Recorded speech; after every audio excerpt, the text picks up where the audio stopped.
Hi guys, welcome back to my channel. Today we are going to discuss how to adjust from the jump from GCSE Physics to A-level Physics.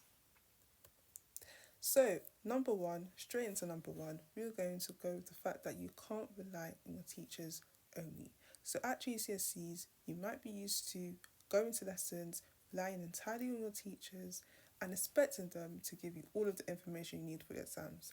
At A-level, that is not realistic. Unfortunately, your teachers probably don't have the time to give you every single piece of information you need for your exams.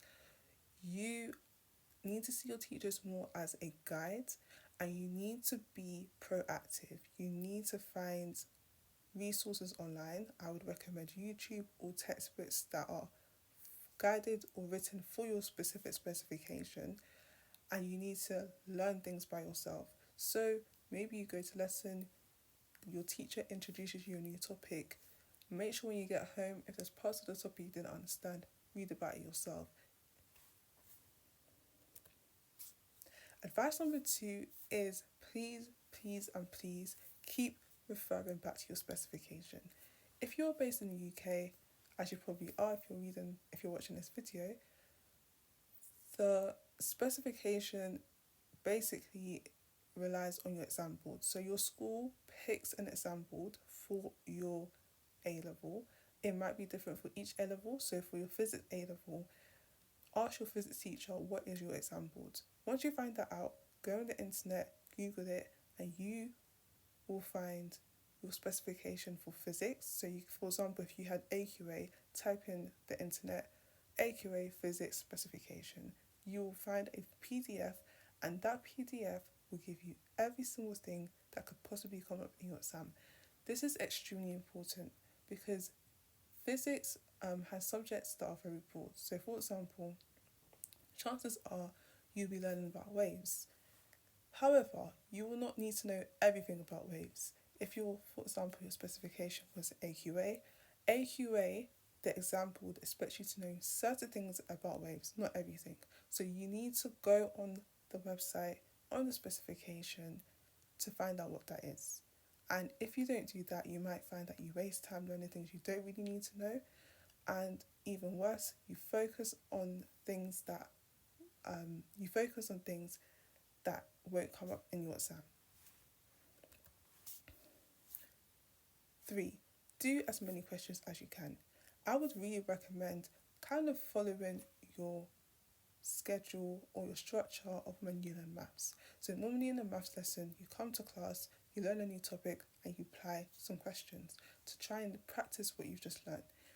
Physics, unfortunately, physics teachers do not kind of carry that structure, but it is very important that you do a very similar thing. When you learn a new topic in physics, make sure that you apply questions that can make sure you consolidate that knowledge. The fourth piece of advice I'll give you is to accept the fact that you won't understand all of the details all of the time. Physics is probably one of the most modern subjects that you can ever be taught, and some of the things that you're actually being taught is still under research.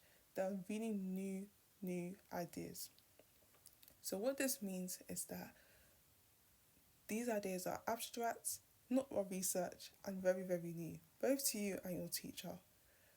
The fact of the matter is you probably won't understand every single part of your A-level physics, and to do one of your exams you don't need to understand every single detail. You do need to understand the general gist and understand what will make you get the marks, but sometimes it's better to just bear in mind or memorize small pieces of information just to get to the next part. What you might find as well is that when you get to your revision stage and you're revisiting information, that suddenly clicks. But it's very important not to get so caught up on one piece of information you don't understand, because it can be counterproductive. The last and final piece of advice I'll give you is to remember that physics is sometimes counterintuitive. So what this means is basically to expect the unexpected. So for example, when you learn about the duality nature of particles, that would be very surprising. If you come into physics with the mindset that physics is very much counterintuitive, it gives you a bit of a head start, and you know and are ready to accept the fact that things are just not what they seem.